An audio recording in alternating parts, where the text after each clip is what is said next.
ओम श्री शक्ति नमः। ओम श्री शक्ति नमः।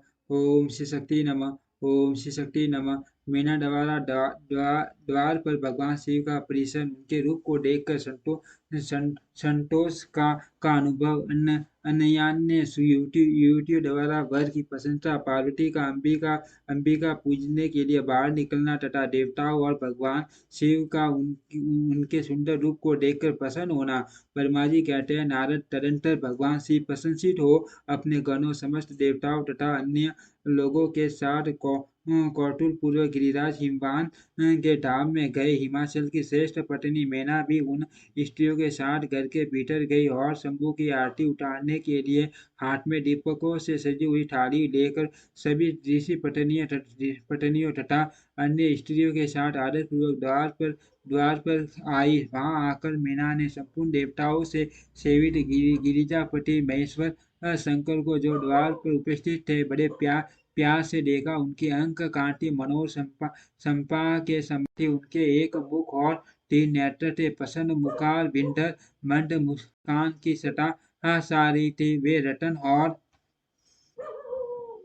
शूरवन आदि आदि से विभूषित थे। गले में मालती की माला पहने हुए थे। सुंदर रतन में मुकुट धारण करने से उनका मुख उज्ज्वल प्रभा से उद्भासित हो रहा था। कंठ में हार आदि सुंदर आभरण शोभा दे रहे थे। सुंदर कड़े और बाजूबंद उनकी भुजाओं को विभूषित कर रहे थे।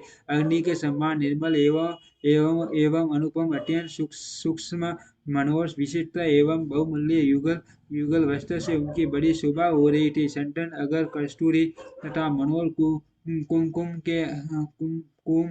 कुमकुम के अंगराग से उनके अंग विभूषित थे। उन्होंने हाथ में रतन में दर्पण ले रखा था और उनके दोनों नेत्र कज्जल से सुशोभित थे। उन्होंने अपनी प्रभा से सबको आसादित कर लिया था तथा वे अत्यंत मनोहर जान पड़ते थे। अत्यंत तरुण, परम सुंदर और आभरण भूषित अंगों से सुशोभित थे। कामिनियों को अत्यंत कमनीय प्रतीत होते थे। उनमें व्यंगता का अभाव था। उनका मुखार बिंद कोटि चंद्रमाओं से भी अधिक आनंददायक था। उनके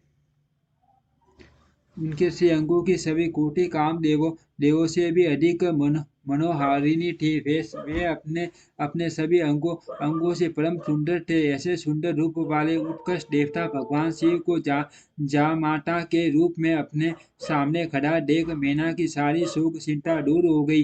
वे परमानंद सिंधु में निमग्न हो गई और अपने भाग्य की गिरिराज हिमवान की और उनके समस्त कुल की पूरी पूरी प्रशंसा करने लगी। उन्होंने अपने आप को कृतार्थ माना और वे बारंबार हर्ष का अनुभव करने लगी। सती मैना का मुख प्रसन्नता से खिल उठा। वे अपने दामाद की शोभा का सानंद अवलोकन करते हुए उनकी आरती उतारने लगी। गिरिराज की कही हुई बात को बारंबार याद करके मीना को बड़ा विस्मय हो रहा था। वे हसोट फूल मुखार बिंद से युक्त हो मन ही मन योग कहने लगी, पार्वती ने मुझसे पहले जैसा बताया था उससे भी अधिक सौंदर्य मैं इन परमेश्वर शिव के अंगों को देख रही हूँ। महेश्वर का मनोहर लावण्य इस समय अवर्णनीय है। ऐसा सोच कर आश्चर्यचकित हुई मैना अपने घर के भीतर आई। वहां आई युवतियों ने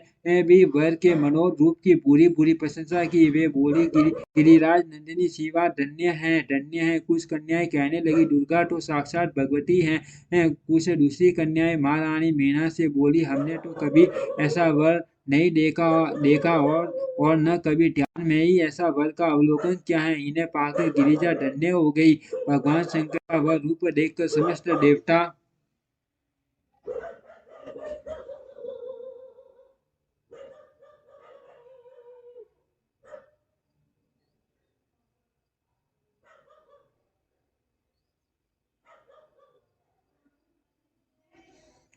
हर्ष से खिल उठे। श्रेष्ठ गंधर्व उनका यश गाने लगे और अप्सराएं नृत्य करने लगी। बाजा बजाने वाले लोग मधुर ध्वनि में अनेक प्रकार की कला दिखाते हुए आदर पूर्वक भांति भांति के बाजे बजा रहे थे। हिमाचल ने भी आनंदित हो गई। द्वारों से मंगलाचार किया। समस्त नारियों के साथ मीना ने भी मान उत्सव मनाते हुए वर का परीक्षण किया। फिर वे प्रसन्नतापूर्वक घर में चली गई। इसके बाद भगवान शिव अपने गणों और देवताओं के साथ अपने को दिए गए स्थान जनवासे में चले गए। इसी बीच में गिरिराज के अंतपुर की स्त्रियां दुर्गा को साथ लेकर देवी की पूजा के लिए बाहर निकली। वहां देवताओं ने जिनकी पलकें कभी नहीं गिरती थी प्रसन्नतापूर्वक पार्वती को देखा। उनके अंक कांटे नील अंजन अंजन के समान थे। वे अपने मनोहर अंगों से ही विभूषित थी। उनका कटाक्ष केवल भगवान त्रिलोचन पर ही आदर पूर्वक पड़ता था और दूसरे किसी पुरुष की ओर उनके नेत्र नहीं जाते थे। उनका प्रसन्न मुख मंद मुस्कान से सुशोभित था। वे कटाक्षण पूर्ण दृष्टि से देखती थी और बड़ी मनोहारिणी जान पड़ती थी। उनके केशों की चोटी बड़ी सुंदर थी। कपोलों पर बनी हुई मनोहर और पत्र भंगी उनकी शोभा बढ़ाती थी। ललाट में कस्तूरी की बिंदी के साथ ही सिंदूर की बिंदी शोभा दे रही थी। वक्ष स्थल पर श्रेष्ठ रत्नों के साथ बुध हाथ से दिव्य दीप्ति छिटक रही थी। रत्नों के बने हुए केयूर बल्ले और कंकन से उनकी भुजाएं अलंकृत थी। उत्तम रतन में कुंडलों से उनके मनोहर कपोल जगमगा रहे थे। उनकी दंत पंक्ति मणियों तथा रत्न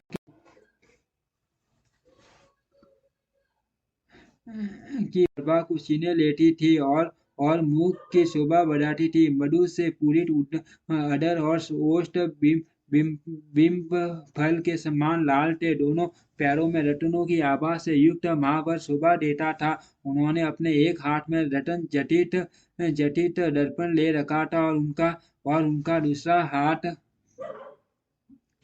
क्रीड़ा कमल से सुशोभित था। उनके अंगों में संदल अगर कस्तूरी और कुमकुम का अंग राग लगा हुआ था। पैरों में पायजे बज रहे थे और वे अपने लाल लाल तलुओं के कारण बड़ी शोभा पा रही थी। समस्त देवता आदि ने जगत की आदि कारण उठा। जगत जननी पार्वती देवी को देखकर भक्ति भाव से मस्तक झुका मीना सहित उन्हें प्रणाम किया। त्रिलोचन शिव ने भी बड़ी प्रसन्नता के साथ गणकियों से उन्हें देखा और उनमें सती की आकृति देखकर अपनी वेदना को त्याग दिया। शिवा पर आंखें गड़ाकर भगवान शिव उस समय सब कुछ भूल गए। उनके सारे अंगों में रोमांच हो आया। वे हर्ष का अनुभव करते हुए गौरी की ओर देखने लगे। गौरी उनकी आंखों में समा गई थी। इधर काली पुरी से बाहर जाकर अंबिका देवी की पूजा करने के पश्चात ब्राह्मण पत्नियों के साथ पुनः अपने पिता के रमणीय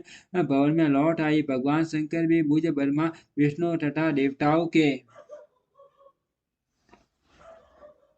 साथ हिमाचल के बटा हुए अपने नियत स्थान पर प्रसन्नतापूर्वक गए। वहां गिरिराज के द्वारा नाना प्रकार की सुंदर समृद्धि सम्मानित हुए। वे सब लोग सुखपूर्वक ठहर गए और भगवान शिव की सेवा करने लगे। ओम श्री शक्ति नमः। ओम श्री शक्ति नमः। ओम श्री शक्ति नमः।